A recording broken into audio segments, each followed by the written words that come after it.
Hello everyone, I'm Sadidah. And I'm Olive. And we're librarians with the National Library Board. Today, we'll be sharing with you how you can make storytime exciting with props. Yes, using simple materials such as props help bring out the important elements of the story.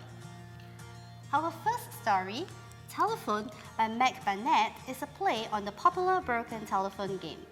When telling this story, you can make a telephone out of recycled materials such as paper towel rolls and string. For a fun class activity, you can add multiple paper towel rolls and make the line as long as possible, just like the telephone line in the story. Each child can play a role of a bird and dramatize a line from the book while passing on the message. Let's read a short segment of the book together. Tell Peter, fly home for dinner. Tell Peter, rock planes are for flyers. Tell Peter, put your wet socks in the dryer. Tell Peter, something smells like fire. And the story continues with more and more birds not quite getting his mother's message right. Next, we'll be sharing A Big Mooncake for Little Star by Grace Lin. Mooncakes are a familiar delicacy in Singapore during the Mid-Autumn Festival. You can use this story to introduce children to the celebration and to share about the different phases of the moon. For this story, you can prepare a yellow circle layered on a blackboard to represent the moon. To show the phases of the moon, you'll need to pre-cut the yellow circle into 4 pieces. As Little Star munches on the mooncake, invite children to take away a piece of the mooncake. Shall we read a segment of the story together? Little Star's mama laid the big mooncake onto the night sky to cool. Now, Little Star, Mama said, your mooncake took a long time to bake, so let's see if you can make it last a while.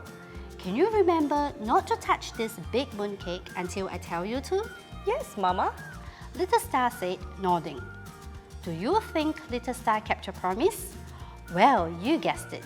She didn't. Would her mama notice if she took a tiny nibble? Little Star didn't think so. Night after night, Little Star took a tiny nibble, another tiny nibble, and another tiny nibble of the big mooncake. By the end of the story, you'll be left with a big circle, also known as a new moon. The last story we'll be sharing is a good example of improvising with props. The Amazing Sarong by Kwek Hong Shin makes use of one prop, the sarong or a piece of cloth, to become many different things. Before you tell the story, you can introduce the batik sarong as a common clothing item for Malay men and women. Batik designs can be colourful and each design has a unique meaning. Let's read a short segment of the story together.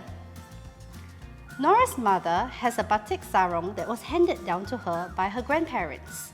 Nora loves its beautiful pattern of flowers, leaves, shapes, and dots. One sunny day, Nora calls out to her mother. Ibu, I'm going to the beach with brother. All right, take this sarong with you, says Ibu. She puts little Putra down and removes the baby sling tied across her body.